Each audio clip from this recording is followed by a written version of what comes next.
जिन्हें आदिवासी कहा जाता है वो इस देश के मूल निवासी हैं। आज वैश्विक आदिवासी दिवस है, यानी पूरी दुनिया इंडिजिनियस लोगों के एग्जिस्टेंस को सेलिब्रेट कर रही है, उनके अस्तित्व का जश्न मना रही है। तो आप सबको विश्व आदिवासी दिवस की बहुत सारी बधाई। आज क्योंकि आदिवासियों का दिन है, उनके नाम पर तमाम तरह के कार्यक्रम हो रहे हैं, तो कुछ उनसे जुड़े जरूरी सवालों पर बात करना भी जरूरी है। इस समय आप जानते हैं देश में पहली बार एक आदिवासी महिला को राष्ट्रपति बनने का मौका मिला है और आज़ादी के 75 साल बाद ऐसा मुमकिन हो पाया। ये हमारे देश के लिए गर्व करने की बात नहीं बल्कि शर्म की बात है कि क्यों हमारे आदिवासी समाज के लोग, दलित समाज के लोग, पसमानदा समाज के लोग सत्ता तक पहुंचने में इतना लंबा वक्त उनको इंतजार करना पड़ता है। लेकिन क्या सिर्फ राष्ट्रपति बन जाने भर से जो आदिवासी हैं उनकी स्थिति में कोई बदलाव आ गया है, या उनकी जो समस्याएं हैं वो ऐसे ही जारी हैं? आजकल आप देखते होंगे कि जो सरकारी कार्यक्रम होते हैं, जब कुछ सेलिब्रेट करना होता है, कोई इनॉग्रेशन होता है, तो आदिवासी समाज के जो ग्रुप्स होते हैं जो वहाँ पर गायन करते हैं, नृत्य करते हैं, तो उनकी टोलियों को एक प्रोप की तरह इस्तेमाल करते हुए उनको वहाँ से उनसे गवाया जाता है। लोग उस पर तालियां बजाते हैं, वो लोग घर चले जाते हैं। राजपथ पर जब झांकियाँ निकलती है, वहाँ आप देखते हैं कि आदिवासी समाज की जो संस्कृति को बढ़ावा देने के नाम पर जो झांकियां निकाली जाती हैं और वहीं तक ही उनको समेट दिया गया है। तो आदिवासी लोग आपके मनोरंजन के लिए नहीं हैं, आपको एंटरटेन करने के लिए नहीं हैं, बल्कि वो भारत के इस राजकाज शासन में भागीदारी की भी हकदारी रखते हैं। उनको उनके हिस्से की जो भी उनका नुमाइंदगी है वो दी जानी चाहिए। ये सवाल जरूर खड़ा होता है। आप देखें आदिवासियों की हालत को कि इस देश में अगर सबसे ज्यादा वंचित, सबसे ज्यादा मजलूम और परेशान और कहीं की वल्नरेबल कैटेगरी में कोई है तो वो आदिवासी समाज के लोग ही हैं। झारखंड में, छत्तीसगढ़ में, उड़ीसा में, ये तमाम जगहों पर जहाँ पर भी आदिवासी बहुल इलाके हैं, वहाँ उनकी धन संपदा, जल जंगल, ज़मीन को छीनने का जो षड्यंत्र चल रहा है, जो कॉरपोरेट घराने वहाँ पर माइंस को हथिया रहे हैं, पहाड़ों को कब्जा कर रहे हैं, जंगलों को काट रहे हैं, संपदा को लूट रहे हैं, उसके खिलाफ आदिवासी समाज के लोग लगातार आंदोलन भी कर रहे हैं।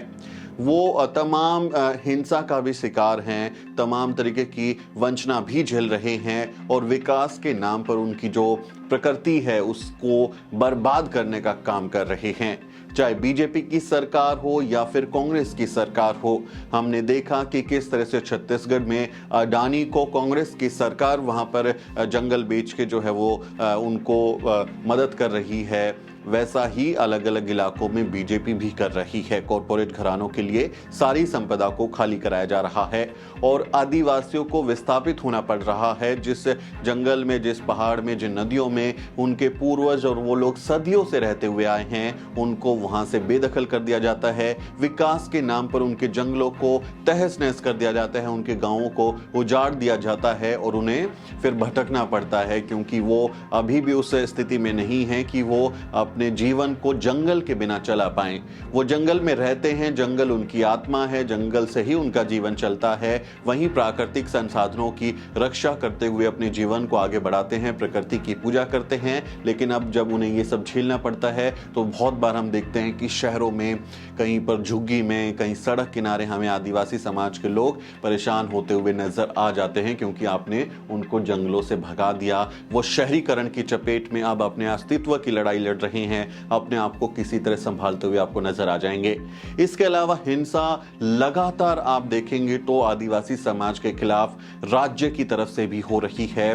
जो वैसे संगठन हैं, माओवादी हैं या फिर नक्सलवादी हैं, उनके गुटों का भी शिकार बहुत बार आदिवासी समाज के लोग होते हैं। पुलिस जाती है, वो दमन करती है। पुलिस की मुखबिरी करने के आरोप में ये जो गुट हैं ये भी लोगों के साथ किस तरह की बर्बरता करते हैं, उसके कई उदाहरण सामने आ चुके हैं। चाहे वो बक्सवा हो या फिर आप देखें कि बस्तर हो, हर जगह हमें इस तरह के मामले देखने को मिले हैं। वहाँ हर बार इस तरह की हिंसा का शिकार होने के लिए लिए तमाम जो निर्दोष पीड़ित लोग हैं वो अपनी बात को उठाते हुए आपको नजर आ जाएंगे। और ऐसा ही किस्सा सोनी सूरी के साथ भी हुआ था।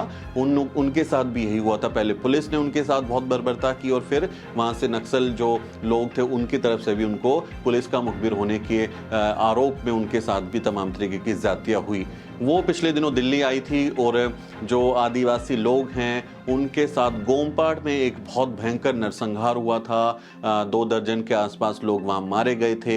उनके साथ बहुत हिंसा हुई थी। एक छोटा सा बच्चा था, जब वो 3 साल का था तो उसका हाथ काट दिया गया था। पुलिस पर आरोप है कि उन्होंने ऐसा किया और उस बच्चे को सोनी दिल्ली लेके आई थी और वो बच्चा पूछ रहा था कि मेरा हाथ क्यों काटा गया। वो थोड़ा बड़ा हो गया है, स्कूल जाता है और आदिवासी समाज के वो पीड़ित परिवार दिल्ली में जब बैठकर उसके आप उनके चेहरे को देखेंगे, आप उनके भाव भंगिमा को देखेंगे, वो भाषा नहीं समझ पा रहे हैं, हमारी बॉडी लैंग्वेज को नहीं समझ पा रहे हैं, हमारी वेशभूषा भी उनको अलग लगती है और वो बैठ के हमको निहारते हुए देख रहे हैं कि हम कहाँ आ गए। वो जंगलों से निकलकर राजधानी दिल्ली में आकर बैठे हैं अपने हक हकूक, अपने साथ हुए अन्याय की आवाज़ उठाने के।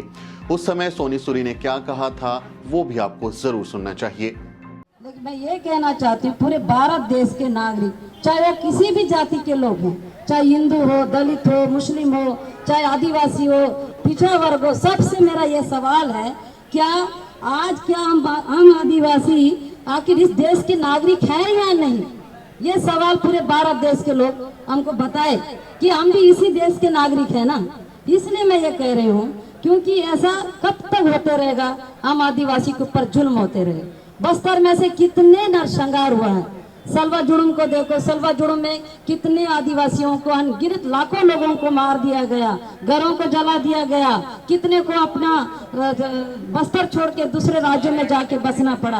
और आप सबके सामने मेरा एक सवाल पूछना है, इस बच्चे का कौन हो देगा? ये बच्चा क्या किया था? ये बच्चे के लिए इसे हाथ काटा गया। क्या इस देश के लोगों को इतना भी अक्ल नहीं है? आज इसकी आवाज क्यों नहीं उठ रही है? क्या ये बच्चा उनका बच्चा नहीं है? जो जज इस तरह के फैसला दिया उनको इतना अक्ल नहीं?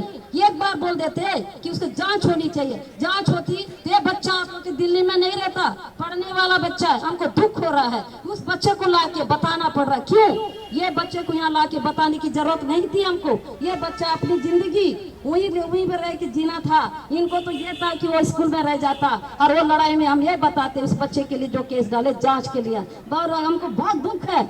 आज मैं इस बच्चे से पूछ रही थी, बेटा आपको दिल्ली में ये खिलाना क्यों पड़ा पता है? मुझे नहीं पता था। इनके पिता ने इतने साल तक माँ बन के पाला, पिता बन के पाला, सब कर, लेकिन वो पिता उनको कुछ नहीं बताया था। अब ये बच्चा जान गया। और इस बच्चे के लिए क्या खतरा नहीं है बस्तर में? अब हमको इस बात की डर हो रही है। हम दिल्ली से तो लौट के जाएंगे इस बच्चे को लेके, लेकिन जहाँ ये बच्चा पड़ेगा वहाँ पता नहीं पुलिस कितना बड़ा यत्नाएं देगी। और वो ये भी बोल सकती है पुलिस, आज वो 3 उंगली तुम्हारे काट दिए ना, तुम दिल्ली जाके बता के आए हो, अब तुम्हारे बच्चे कुछ 2 उंगली भी काट देंगे, क्या कर लोगे? इस बच्चे को इस तरह का मानसिक टेंशन और शारीरिक टेंशन भी दे सकते हैं। और इसके लिए इस देशवासी से पूछूंगी, इस बच्चा के लिए क्या बचाव के लिए कौन लड़ेगा? इस बच्चा को मानसिक टेंशन नहीं देंगे, इस बात के लिए कौन इसका रिस्क लेगा? ये होगा और ऐसा ही होगा। इसलिए कह रही हूँ क्योंकि ये मतलब हम देखते आ रहे हैं कि कैसे स्थिति से आप सबके सामने सवाल इसलिए रखे, वो बच्चा का इसकी सुरक्षा के लिए आप पूरे भारत देश से मेरी अपील है, सुरेश की सुरक्षा के लिए पूरे देश के लोग खड़े हो जाएं ताकि उस बच्चे को भविष्य को हम बना सके। क्यों? हमारे पेड़ पौधों को बचाने का अधिकार नहीं है? हमारे जल जंगल को बचाने का अधिकार नहीं है? क्या ये जल जंगल जमीन बच रही है तो क्या हमारे लिए देश के लिए नहीं है? आखिर हमारे आदिवासी जंगलों में अपनी स्वतंत्र रूप से रहना चाहते, क्यों नहीं? अगर मेरे आदिवासी को एक प्लेट पकड़ा के बोल रहे हैं, गिलास पकड़ा के बोल रहे हैं नहीं ये विकास है, अब तालीम का, अरे नहीं कहना है हमको, तालीम नहीं पीना है तो गिलास फेंक दे। क्योंकि हमारे जंगलों में ऑलरेडी सब चीज बना हुआ है। पत्ते तोड़ते हैं हम, दोनी बना के खा लेते हैं।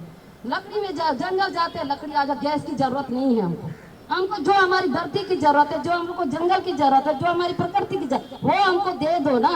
उसमें हमको अपनी आजादी के साथ रहने दिया जाए। फिर नक्सल के नाम से हमको कब तक मारते?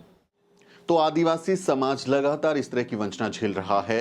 दूसरी तरफ आदिवासियों को भगवा पेंट करके, उनका भगवाकरण करके जो आरएसएस और बीजेपी जैसी वैचारिकी की पार्टियां हैं, लोग हैं, वो उनका इस्तेमाल भी कर रहे हैं।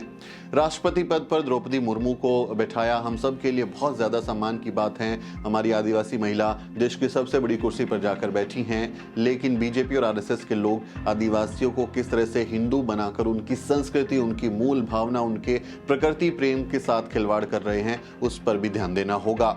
आप जब जनगणना करते हैं तो आदिवासियों को हिंदू धर्म में कैटेगरी का ही उसमें ऑप्शन देते हैं, जिसके खिलाफ आदिवासी समाज लगातार आंदोलन कर रहा है। और सरना धर्म कोड, ऐसे ही अलग अलग कई तरह के धर्म कोड, चाहे वो नॉर्थ ईस्ट में हो, राजस्थान में हो, झारखंड में हो, छत्तीसगढ़ में, उड़ीसा में हो, महाराष्ट्र के गढ़चिरौली और उसके आसपास के इलाके हों, वहाँ आदिवासी लोग लगातार ये मांग कर रहे हैं कि उन्हें हिंदू ना माना जाए, जनगणना में उनके लिए अलग से कॉलम हो और वो अपना धर्म कोड अलग मांग रहे हैं। जैसे झारखंड विधानसभा में हेमंत सोरेन सरकार ने आदिवासी सरना धर्म कोड का प्रस्ताव पास करके मोदी सरकार को भेजा।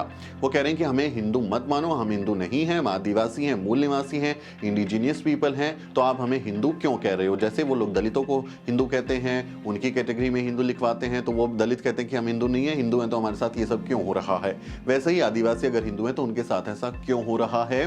देश की 45 सेंट्रल यूनिवर्सिटीज में से एक यूनिवर्सिटी में आदिवासी जो हैं वो वाइस चांसलर हैं, प्रोफेसर गायब हैं, असिस्टेंट प्रोफेसर गायब हैं, एसोसिएट प्रोफेसर आपको ढूंढने से नहीं मिलेंगे। जुडिशरी में आप देखिए, अभी देश की सबसे बड़ी अदालत में एक भी आदिवासी जज नहीं है। चीफ जस्टिस ऑफ इंडिया तो बनना भूल ही जाइए, आज तक कोई आदिवासी नहीं बन पाया।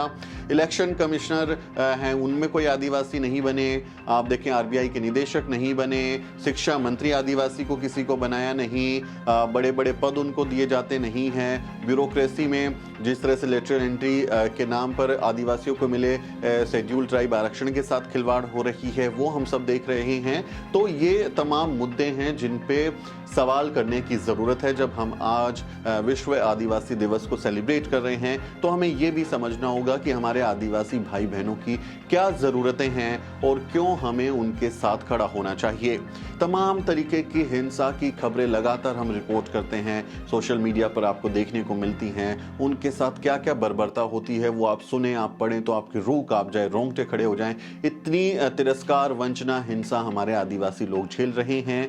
और विकास के नाम पर कि भाई हम डेवलपमेंट करने वाले हैं आपके इलाके का, उनको उनकी ज़मीन, घर, जंगल से बेदखल किया जा रहा है, जंगलों को काटा जा रहा है। एक तरफ पूरी दुनिया जो है वो पर्यावरण के संकट से जूझ रही है और क्लाइमेट चेंज के नाम पर तमाम तरीके के प्रोग्राम चला रही है, और एक तरफ जो इंडिजीनियस, जो इस धरती के मूल निवासी हैं, सबसे पहले जिन्होंने इस धरती पर उनका विकास हुआ, उनका शरीर इंसान की शेप में गया और उन्होंने यहाँ मेहनत से इस ज़मीन को, इस जंगल को, इस धरती को रहने लायक बनाया, वो इंडिजीनियस लोग हैं, वो मूल निवासी लोग हैं। और आज शायद उस विकास की दौड़ में वो सबसे ज़्यादा पिछड़ गए हैं, पीछे रह गए हैं, और अब उन्हें ज़रूरत है कि वो आगे बढ़े।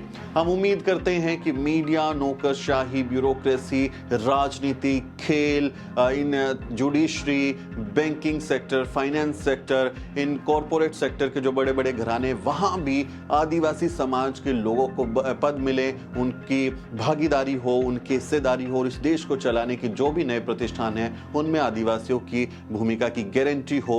उन्हें सतत विकास के तहत एक ऐसे न्याय वाले विचार के साथ उनको हमें मुख्य धारा से जोड़ना होगा कि उनके मूल भावना के साथ छेड़छाड़ भी ना हो और उन्हें हम मेन स्ट्रीम में जोड़ भी पाएं। ये हमारे लिए चैलेंज है। जब देश आज़ादी के 75वें साल का जश्न मना रहा है, प्रधानमंत्री ने नाम दिया है अमृत महोत्सव, आज़ादी का अमृत महोत्सव, तो आज़ादी के अमृत महोत्सव में हमें ये सवाल पूछा जाना चाहिए कि आदिवासी समाज ने, जिसके पुरखों ने, चाहे वो बिरसा मुंडे हों, सिद्धो कान्हू, चांद भैरव हों, उनके जो लोग इतनी मेहनत करके उन्होंने अपनी ज़मीन को बचाने के लिए अपनी सबसे बड़ा कुर्बानी दी, अपने जो उनके प्राण हैं उसको न्यौछावर कर दिया, अपनी जान भी अपने धरती के लिए दे दी, उन लोगों ने अपने खून से इस मिट्टी को सींचा है। आज़ादी के 75 साल का जब हम जश्न मना रहे हैं, हूल विद्रोह को याद करना चाहिए। आज़ादी के 75 साल के जश्न में हमें बिरसा मुंडे, चांद भैरव,